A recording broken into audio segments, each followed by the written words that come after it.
O presidente do Tribunal de Justiça, desembargador Luiz Felipe Silveira de Fini, foi o palestrante que abriu o ciclo 50 anos de CTN, promovido pela Fundação Escola Superior de Direito Tributário.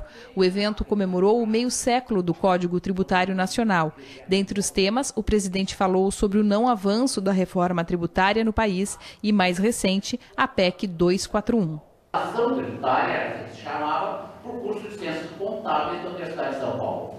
Aprovada recentemente na Câmara Federal dos Deputados, a proposta de emenda à Constituição número 241 passará agora pela avaliação do Senado e prevê o enxugamento de investimentos na saúde e educação, entre outros. A PEC 241, de forma geral, ela traz prejuízos para o Brasil.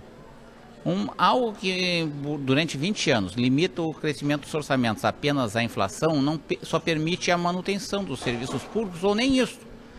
Porque existe um crescimento vegetativo de folha, na medida que os funcionários ganham vantagens temporais. Os nossos sistemas de previdência ainda são de que alguém se aposenta e permanece na folha, preciso recolocar alguém para fazer aquele mesmo serviço.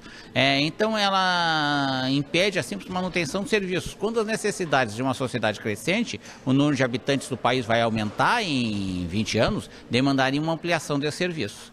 Para o presidente, mais grave do que propõe a PEC 241 é a atual realidade financeira do Rio Grande do Sul.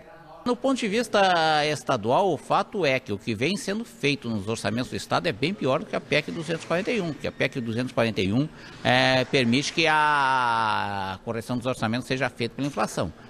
Veja que no Estado, no ano passado, houve congelamento e esse ano estamos pleiteando simplesmente a correção pela inflação. O que mostra que o arroxo que está sendo feito aqui no Estado é muito mais grave, é muito mais forte do que aquele da PEC 241, que a médio prazo, sem dúvida, um prazo de 20 anos que é longo, vai precarizar os serviços públicos como um todo no Brasil. Para o professor doutor em Direito Tributário da Pontifícia Universidade Católica de São Paulo e palestrante do encontro, as discussões que ocorrem hoje no país são reflexos de temas que foram deixados de fora do Código Tributário Nacional. Todo o tema das contribuições, da tributação internacional. Então, esses novos temas têm que ser agregados ao Código Tributário Nacional para evitar com que a gente tenha esses graves problemas de discussão. Nós temos discussões, para ter uma ideia, que estão para serem decididas no Supremo Tribunal Federal há mais de uma década. Como que há mais de uma década os governos vão calcular seus orçamentos, as empresas vão calcular seus custos e os contribuintes vão calcular quanto que eles devem pagar. Esse tipo de situação, no mundo dinâmico que nem o nosso, não pode persistir. Nós temos que resolver isso, é uma responsabilidade dos estudiosos de direito tributário, dos operadores de direito tributário, que nós temos com a sociedade, de dar uma resposta, de criar um ordenamento que permita que esse país consiga competir fora, mas também internamente com grande eficiência. É preciso ter uma legislação eficiente, simples, uma legislação compreensível. Para quê? Para que o mundo empresarial produza e, ao produzir, pague tributos. Então, que a gente possa aumentar a arrecadação para que a PEC 241, daqui a 5 ou daqui a 10 anos, ela se demonstre ser desnecessária. A gente possa superá-la como um momento difícil da nossa história, mas não é algo que tenha que ser permanente. Nós temos que ter um sistema que a arrecadação cresça e, ao crescer, a PEC 241 seja a matéria do passado. O ciclo de palestras promovido pela Fundação Escola Superior de Direito Tributário marcou os 50 anos do Código Tributário Nacional. Em sua palestra, o presidente do TJ apresentou aspectos da trajetória do Código.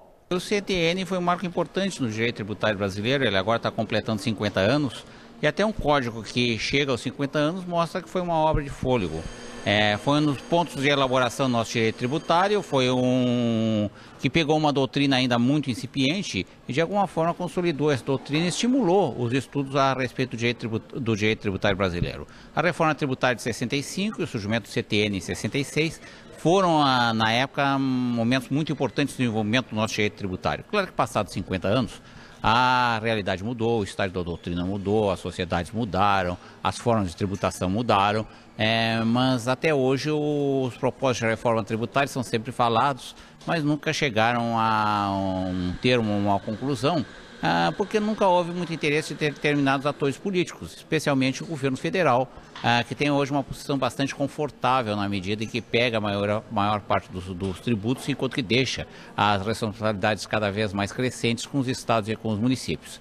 E também, por ser uma questão que envolve interesses contrapostos de contribuintes, dos diversos fiscos, é difícil chegar a um consenso. Mas o CTN foi, sem dúvida, um marco muito importante na nossa história do direito tributário e talvez o coroamento da obra de jurista de Rubens Gomes de Souza.